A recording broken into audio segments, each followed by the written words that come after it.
नमस्कार, उत्तराखंड समाचार में आपका स्वागत है। मैं कनक बिष्ट। सबसे पहले मुख्य समाचार। नौसेना के बेड़े में शामिल हुआ आईएनएस विशाखापट्टनम पोत। रक्षा मंत्री राजनाथ सिंह ने मुंबई में देश को किया समर्पित। कहा, भारत का रक्षा क्षेत्र अब ज्यादा आत्मनिर्भर हो रहा है।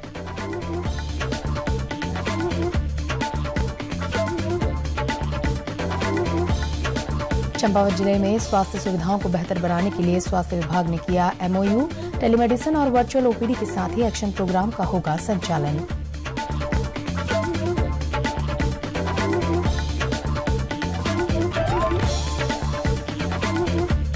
भगवान उद्धव, कुबेर और आदि शंकराचार्य की उत्सव डोली आज पहुंची पांडुकेश्वर। योग ध्यान बद्री मंदिर में उद्धव और कुबेर जी को किया गया स्थापित। शंकराचार्य जी की उत्सव डोली कल पहुंचेगी जोशीमठ।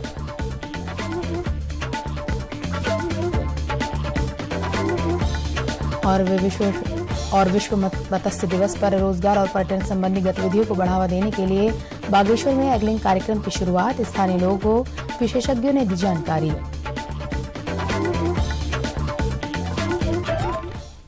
अब समाचार विस्तार से। भारतीय नौसेना की ताकत में वृद्धि करने की दिशा में रक्षा मंत्री राजनाथ सिंह ने आज मुंबई में नौसैनिक बंदरगाह पर आईएनएस विशाखापट्टनम का जलावतरण किया। ये विध्वंसक पोत युद्ध चुनौतियों से निपटने में नौसेना की क्षमता और ताकत बढ़ाने में सक्षम है। इसके साथ ही विशाखापट्टनम श्रेणी के 4 विध्वंसक पोतों में से पहला पोत नौसेना में औपचारिक रूप से शामिल हो गया। रक्षा मंत्री ने कहा कि भारत का रक्षा क्षेत्र अधिक आत्मनिर्भर हो रहा है। उन्होंने नौसेना के भविष्य के कार्यक्रमों को पूरा समर्थन देने का आश्वासन दिया। देवियों सज्जनों, indigenous aircraft carrier INS Vikrant का डेवलपमेंट भी नेवी की सेल्फ रिलायंस की राह में एक मील का पत्थर है। मुझे इस बात की खुशी है, कोविड के कहर के बावजूद शिप ने नवंबर 2020 में बेसिन ट्रायल्स और अभी कुछ दिन पहले मेडन ट्रायल्स पूरे कर लिए हैं। इस पर न केवल 40 फाइटर प्लेन्स आ सकते हैं, बल्कि यह एंटी एयर, एंटी सबमरीन और लैंड पर वार करने वाले मिसाइल से भी यह लैस है। यह कैरियर हमारी रीच इंडियन ओशन से बढ़ाकर पैसिफिक और अटलांटिक ओशन तक कर देगा। आईएनएस विक्रांत की कमीशनिंग न केवल नेवी के लिए बल्कि इंडियन डिफेंस हिस्ट्री में भी एक गोल्डन मोमेंट होगा। आईएनएस विशाखापट्टनम के कमांडिंग ऑफिसर बीरेंद्र सिंह ने बताया कि नौसेना में शामिल होने के बाद इस पोत के कुछ और परीक्षण किए जाएंगे। मुख्यमंत्री पुष्कर सिंह धामी की मौजूदगी में कल देर शाम मुख्यमंत्री आवास पर Elara foundation London, royal free London national health service foundation trust, hospital और जिला अस्पताल चंपावत के बीच एमओयू साइन किया गया। इसके साथ ही कार्यक्रम में उत्तराखंड के युवाओं के लिए करियर परामर्श पोर्टल ukcareers.in का शुभारंभ किया गया। इस दौरान मुख्यमंत्री पुष्कर सिंह धामी ने सभी प्रतिनिधियों को शुभकामना प्रदान करते हुए कहा कि उन्हें पूरी उम्मीद है ये पहल प्रदेश के चंपावत जनपद में स्वास्थ्य सुविधाओं की बेहतरी के लिए कारगर सिद्ध होगा। मुख्यमंत्री ने कहा कि राज्य सरकार जनता की सुविधा के लिए हर क्षेत्र में सरलीकरण की प्रक्रिया पर विशेष जोर दे रही है ताकि जनता को अधिक से अधिक लाभ हो सके। इस दौरान स्वास्थ्य महानिदेशक डॉक्टर तृप्ति बहुगुणा ने बताया कि लंदन के प्रतिष्ठित hospital royal free London national health service का भारत में पहली बार उत्तराखंड के जिला अस्पताल चंपावत में टेलीमेडिसिन और वर्चुअल ओपीडी के साथ ही एक्शन प्रोग्राम संचालित किया जाएगा। इससे दोनों देशों में स्वास्थ्य संबंधी आधुनिक तकनीक का आदान प्रदान किया जाएगा। मुख्यमंत्री पुष्कर सिंह धामी 3 दिवसीय लखनऊ दौरे के बाद कल दोपहर को देहरादून पहुंचे। मुख्यमंत्री के देहरादून आगमन पर पुलिस लाइन से मुख्यमंत्री आवास तक पार्टी कार्यकर्ताओं और आम जनता ने उनका भव्य स्वागत किया। इस दौरान मुख्यमंत्री ने उत्तर प्रदेश और उत्तराखंड के बीच 21 साल से चल रहे परिसंपत्ति विवाद को लेकर हुए निर्णयों को ऐतिहासिक बताया। मुख्यमंत्री ने कहा कि उत्तराखंड के हितों के लिए ये दौरा ऐतिहासिक रहा। उन्होंने उत्तर प्रदेश के मुख्यमंत्री योगी आदित्यनाथ का आभार जताते हुए कहा कि पिछले 21 सालों से उत्तर प्रदेश के साथ परिसंपत्तियों के बंटवारे को लेकर बातचीत चल रही थी, परंतु समाधान तक नहीं पहुंच पा रही थी। लेकिन दृढ़ इच्छा शक्ति के साथ मुख्यमंत्री स्तर की बैठक में एक एक करके परिसंपत्तियों के बंटवारे को लेकर एक एक बिंदु पर सहमति बनी। मुख्यमंत्री ने परिसंपत्तियों के बंटवारे से उत्तराखंड को होने वाले फायदे के बारे में विस्तार से जानकारी दी। सारे प्रकरणों पर, जैसे एक छोटे भाई और बड़े भाई का जो प्रकरण होता है, आपस में परिवार का जब बंटवारा होता है, जो बिंदु हमारे यहाँ पर पूर्व से चले आ रहे थे, चाहे वो सिंचाई विभाग का बिंदु हो, सिंचाई विभाग में 5700 हेक्टेयर जो ज़मीन है, उस ज़मीन का बंटवारा होना है, तो उस पर और 1700 मकान हैं, तो उन पर यह सहमति बनी है कि 15 दिन का उस पर ज्वाइंट सर्वे होगा और ज्वाइंट सर्वे के आधार पर जो उनकी आवश्यकता होगी उत्तर प्रदेश की, और शेष जितना भी है सारा का सारा वो उत्तराखंड का हो जाएगा। भाजपा के प्रदेश अध्यक्ष मदन कौशिक ने भी मुख्यमंत्री का आभार जताते हुए उन्हें बधाई दी। उन्होंने कहा कि परिसंपत्ति के बंटवारे का निर्णय ऐतिहासिक है। भगवान नारायण के प्रतिनिधि के रूप में उद्धव जी और कुबेर जी की उत्सव डोली और आदि शंकराचार्य की गद्दी यात्रा रावल ईश्वरी प्रसाद नंबूदरी की अगुवाई में आज पांडुकेश्वर स्थित योग ध्यान बद्री मंदिर पहुंची। इससे पहले बद्रीनाथ धाम से सुबह आदि गुरु शंकराचार्य जी की गद्दी, उद्धव जी और कुबेर जी की डोली ने पांडुकेश्वर के लिए प्रस्थान किया। इस दौरान श्रद्धालुओं ने जगह जगह पूजा अर्चना की। पांडुकेश्वर के योग ध्यान बद्री मंदिर में पहुंचने पर उद्धव जी और कुबेर जी को यहां स्थापित किया गया, जबकि शंकराचार्य जी की गद्दी डोली कल जोशीमठ पहुंचेगी। आपको बता दें कि 20 नवंबर को बद्रीनाथ धाम के कपाट शीतकाल के लिए बंद कर दिए गए हैं। अब शीतकालीन गद्दी स्थलों में पूजा अर्चना होगी।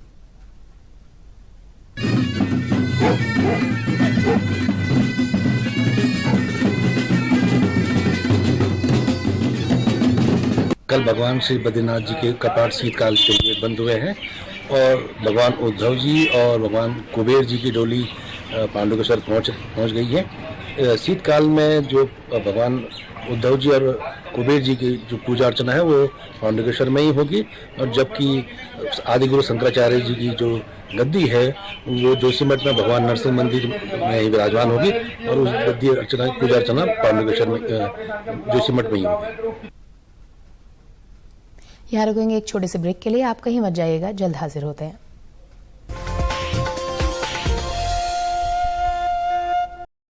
एक बार फिर आपका स्वागत है। विश्व मत्स्य दिवस के अवसर पर स्थानीय स्तर पर रोजगार एवं पर्यटन संबंधी गतिविधियों को बढ़ावा देने के लिए आज बागेश्वर में एग्लिंग कार्यक्रम की शुरुआत की गई। एक दिवसीय सेमिनार के तहत तय किया गया कि पर्यावरण संरक्षण के अनुकूल मछलियों के संरक्षण और संवर्धन को सुनिश्चित करते हुए जिले में एग्लिंग की गतिविधियों को बढ़ावा दिया जाएगा। जिलाधिकारी विनीत कुमार द्वारा विश्व मत्स्य दिवस के अवसर पर नई पहल करते हुए इस कार्यक्रम की शुरुआत की गई। जिलाधिकारी ने कहा कि कार्यक्रम का मुख्य उद्देश्य अधिक से अधिक स्थानीय लोगों को एग्लिंग की सही विधि सिखाते हुए इसके अंतर्गत की जाने वाली विभिन्न गतिविधियों के बारे में जागरूकता प्रदान करना है, जिससे इस नवीन पहल के बारे में अधिक से अधिक लोगों को जानकारी प्राप्त हो सके और वो स्थानीय स्तर पर रोजगार प्राप्त कर सके। बागेश्वर में बेसिक आइडिया हमारा यही है कि इसके माध्यम से हम लोग यहाँ पे टूरिज्म को हम लोग प्रमोट करें और एक जो लाइवलीहुड है उनके ऊपर भी हम लोग ध्यान दें, क्योंकि यहाँ पे एक बहुत अच्छा स्कोप है बागेश्वर में। यहाँ पे जो रिवर्स हैं वो भी बहुत अच्छी बड़ी रिवर्स भी हैं। इस मौके पर चंपावत से आए महर्षि ट्रेनर ने कहा कि इससे जहां एक ओर रोजगार के अवसर पैदा होंगे, वहीं दूसरी ओर जनपद में आने वाले पर्यटकों की संख्या में भी इजाफा होगा। एंगलिंग का इस टाइम में वर्ल्ड में काफ़ी स्कोप है। एंगलिंग के माध्यम से हम लोग लोकल को काफ़ी हद तक टिकाऊ आजीविका ला सकते हैं, क्योंकि गोल्डन महासीरी एक ऐसी प्रजाति है जिसके लिए वर्ल्ड के लोग इसका स्पोर्ट के लिए फेमस है। इसके स्पोर्ट के लिए आने के लिए भारत में मारे जा रहे हैं, इसलिए अगर ये हम संरक्षण करके इसको बचाएंगे, इसकी साइज में अच्छी वृद्धि होगी तो काफ़ी लोग पर्यटक यहाँ पर आएंगे। इस कार्यक्रम के प्रथम चरण में जनपद में 3 स्थानों का चयन किया गया है, जिसमें बैजनाथ, आरे और शंभुताल जीतनगर शामिल हैं। मत्स्य अधिकारी मनोज मियान ने बताया कि एग्लिंग के लिए मत्स्य विभाग द्वारा लोगों को जागरूक करते हुए उन्हें विभिन्न जानकारियां प्रदान की जाएंगी। साथ ही इच्छुक समूह को मत्स्य विभाग के द्वारा पंचेश्वर में विधिवत रूप से प्रशिक्षण भी दिलाया जाएगा।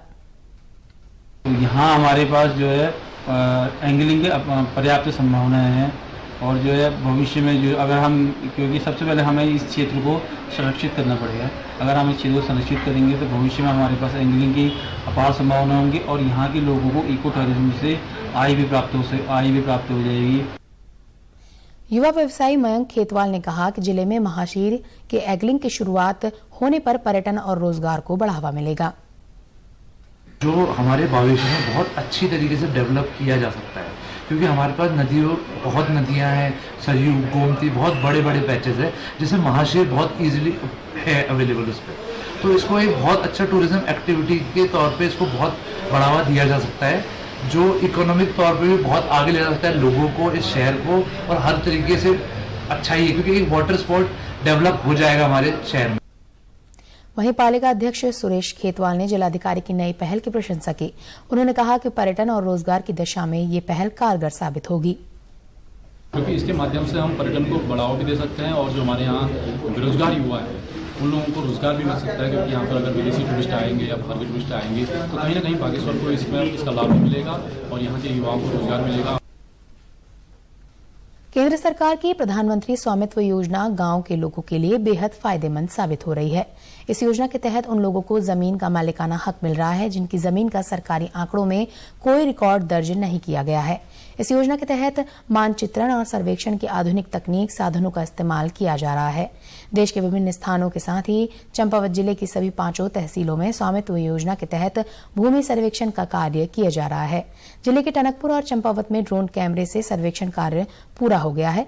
वहीं पाटी और लोहाघाट तहसील में इन दिनों सर्वेक्षण का कार्य किया जा रहा है।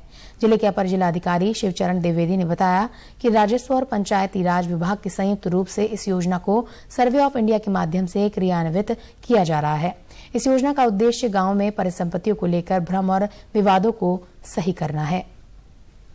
आबादी के रूप में जो भूमि दर्ज है उसमें स्वामित्व के रूप में किसी काश्तकार का नाम दर्ज नहीं है, तो उस भूमि पर यदि किसी की कोई संपत्ति बनी हुई है उसे उसके एवज में अगर कोई ऋण देना है या कोई चीज ऐसे रहन रखना हो तो संभव नहीं है। इसलिए इस स्वामित्व परियोजना के तहत उनको स्वामित्व दिया जाएगा, स्वामित्व का सर्टिफिकेट दिया जाएगा।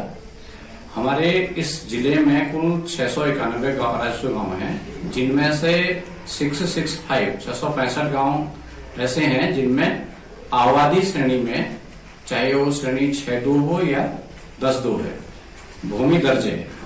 उनका वर्तमान में KML फाइल बनाकर चूना मार्किंग करके ड्रोन फ्लाई कर रहे हैं और उसके आधार पर डिजिटल मैप निर्माण की कार्रवाई चल रही है। डिजिटल मैप निर्माण के बाद उन लोगों को जिनकी भूमि है उनको स्वामित्व दिया जाएगा। राष्ट्रीय ग्रामीण आजीविका मिशन के अंतर्गत शुरू की गई दीनदयाल उपाध्याय ग्रामीण कौशल योजना के माध्यम से आज कई लोग रोजगार से जुड़ चुके हैं। इसके तहत ग्रामीण नागरिकों को कौशल प्रशिक्षण दिया जाता है। प्रदेश में भी दीनदयाल उपाध्याय ग्रामीण कौशल योजना के तहत कई सेंटर बनाए गए हैं। देखते हैं नैनीताल जिले के हल्द्वानी सेंटर से ये खास रिपोर्ट। हल्द्वानी के दीनदयाल उपाध्याय ग्रामीण कौशल के जरिए इन युवतियों के भविष्य को नई दिशा दी जा रही है। ग्रामीण विकास मंत्रालय द्वारा संचालित दीनदयाल उपाध्याय ग्रामीण कौशल योजना के तहत इस सेंटर में प्रदेश के विभिन्न ग्रामीण क्षेत्रों से आई 90 युवतियों को इंडस्ट्रियल सिलाई का कोर्स कराया जा रहा है।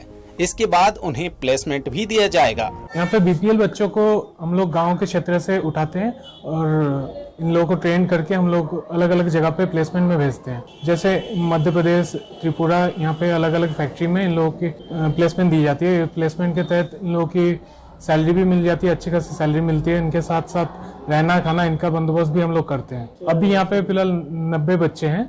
अभी इन लोगों की ट्रेनिंग चल रही है, इसके बाद प्लेसमेंट में जाएंगे। इस सेंटर में युवतियों को इंडस्ट्रियल सिलाई से संबंधित थ्योरी और प्रैक्टिकल दोनों सिखाया जा रहा है। हम बच्चों को सिंपल मशीन के साथ साथ इंडस्ट्रियल मशीनें कैसे चलाई जाती हैं वो सिखाते हैं और कटिंग कैसे की जाती है, प्रेसिंग वगैरह सारी चीजें सिखाते हैं। उसके साथ साथ ओवरलॉक मशीन कैसे वर्क करती है वो सिखाई जाती है।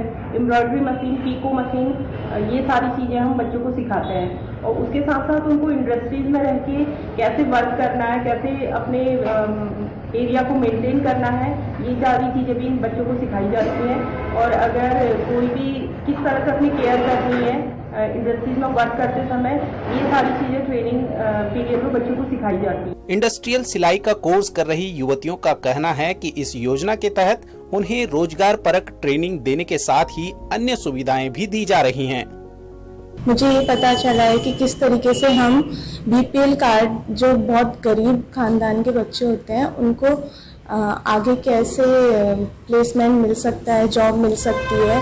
और ये 3-4 महीने के कोर्स के बाद हम लोग प्लेसमेंट में जाएंगे, जिसमें हमें एक अच्छी सी जॉब प्रोवाइड की जाएगी। यहाँ हमें सारी सुख सुविधाएं मिली है। हमें यहाँ से ड्रेस, खाना, रहना फ्री ऑफ कॉस्ट है और यह कोर्स 4 से 5 महीने के तहत होती है। इसके बाद हमें प्लेसमेंट के द्वारा भेजा जाएगा और यहाँ हमें काफ़ी लाभ मिले हैं। हमें किस प्रकार से एक दूसरे से बातचीत करा जाएगा, हमें किस तरह से एक दूसरे के साथ मिलकर रहना चाहिए। सिलाई हमारा जो कोर्स है वो सैम्पलिंग टेलर है। हम इसमें इंडस्ट्रियल मशीन चलाना सीखे हैं। इस मशीन के तहत हम इसमें हमारे सारे टूल्स हमें यहीं दिए जाते हैं। हमें जो परीक्षण दिया जाता है मुफ्त दिया जाता है। हमारे जो हम हॉस्टल है वो भी हमें वहाँ के हमारी जो भी सुविधाएं हमें दी जाती है वो सारी मुफ्त हैं। चाहे हमारे खाने से वो रहना पीना सब कुछ मुफ्त हमें दिया जाता है। हमें यहाँ के बहुत अच्छा लगा।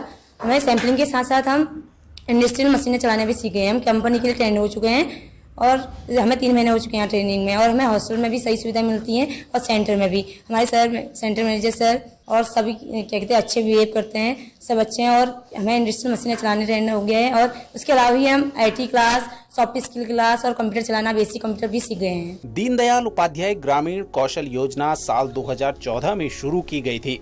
तब से इस साल 31 मार्च तक लगभग 10,81,000 लोगों को 56 सेक्टरों और 600 ट्रेडों में ट्रेनिंग दी जा चुकी है। साथ ही करीब 6,92,000 उम्मीदवारों को प्लेसमेंट दिया गया है। ब्यूरो रिपोर्ट, दूरदर्शन समाचार, देहरादून। युवा कार्यक्रम व खेल मंत्रालय, केंद्र सरकार और नेहरू युवा केंद्र पिथौरागढ़ के युवा मंडलों के सदस्यों और युवा स्वयंसेवकों द्वारा catch the rain when it falls where it falls अभियान का आयोजन किया गया। इसमें नुक्कड़ नाटकों, दीवार पेंटिंग, पोस्टर लेखन के माध्यम से जल संरक्षण और वर्षा जल संचयन के बारे में ग्रामीण क्षेत्रों के लोगों को जागरूक किया गया। इस अभियान के तहत वर्षा जल संचयन तकनीकों, उपायों और सफलता की कहानियों को ग्रामीण आबादी के बीच साझा किया जा रहा है, ताकि प्रत्येक घर हर बारिश में वर्षा जल का संरक्षण शुरू कर सके और उसका उपयोग कर सके। जल संरक्षण और इसके समुचित उपयोग के लिए जन जागरूकता पैदा करने के लिए विभिन्न विभागों, पंचायतों और नागरिक समाज संगठनों के साथ जल संवाद और सामुदायिक वार्ता का आयोजन किया जा रहा है। देश में अब तक 116 करोड़ 50 लाख से अधिक कोविड रोधी टीके लगाए जा चुके हैं। स्वास्थ्य मंत्रालय ने बताया कि कल शाम तक 67 लाख 25 हजार टीके लगाए गए। अब तक 3 करोड़ 39 लाख से अधिक लोग कोविड संक्रमण से मुक्त हो चुके हैं। स्वास्थ्य मंत्रालय ने कहा है कि देश में कोविड से स्वस्थ होने की दर 98.30% हो गई है, जो कि पिछले वर्ष मार्च के बाद सबसे अधिक है। इस समय 1,22,000 मरीज उपचाराधीन हैं, जो कि पिछले 532 दिनों में सबसे कम है। इस बीच 10,74,000 से अधिक कोविड जांच की गई है। देश में अब तक 63 करोड़ 16 लाख कोविड जांच की जा चुकी है। मुख्यमंत्री पुष्कर सिंह धामी ने कल देर शाम राजकीय दून मेडिकल कॉलेज के वार्षिक समारोह में प्रतिभाग किया। इस अवसर पर मुख्यमंत्री ने कहा कि डॉक्टर भगवान का दूसरा रूप होता है और ईश्वर की कृपा ही है जो आप इस क्षेत्र में है, क्योंकि नर सेवा नारायण सेवा होती है। उन्होंने कहा कि आप सभी को मेहनत का ही परिणाम है कि भारत में सबसे बड़ा कोविड-19 की रोकथाम के लिए वैक्सीनेशन अभियान सफल हो पाया। मुख्यमंत्री ने कहा कि प्रधानमंत्री के निर्देशन में पूरा देश आगे बढ़ रहा है। हर क्षेत्र में नई कार्य संस्कृति आई है। राज्य के मेडिकल कॉलेजों में MBBS इंटर्न के स्टाइपेंड को 7,500 प्रतिमाह से बढ़ाकर 17,000 रुपए किया गया है। राज्य सरकार ने तय किया है कि पूरे देश में MBBS कोर्स हेतु सबसे कम फीस 1,45,000 रुपए उत्तराखंड में होगी। इस दौरान मुख्यमंत्री ने चिकित्सकों को सम्मानित भी किया। छात्र छात्राओं ने लोक संस्कृति पर अपनी प्रस्तुति भी दी। पौड़ी जिले में आगामी विधानसभा निर्वाचन को लेकर जनपद में स्वीप अभियान के तहत मतदाताओं को जागरूक करने के लिए जन जागरूकता कार्यक्रम चलाए जा रहे हैं। इसी के तहत आज राजकीय पॉलिटेक्निक पौड़ी एजेंसी और चौक पौड़ी बस स्टेशन पौड़ी में नुक्कड़ नाटकों का आयोजन किया गया। नुक्कड़ नाटकों के माध्यम से मतदाताओं को अपने मताधिकार का उपयोग करने और नए मतदाताओं का नाम निर्वाचक नामावली में जोड़ने के लिए जागरूक किया गया। नुक्कड़ नाटक के कलाकारों द्वारा लोगों को जागरूक करते हुए बताया गया कि चुनाव से संबंधित 1950 टोल फ्री नंबर पर अपने पंजीकरण की जानकारी ले सकते हैं। उत्तराखंड समाचार में सिर्फ इतना ही। नमस्कार।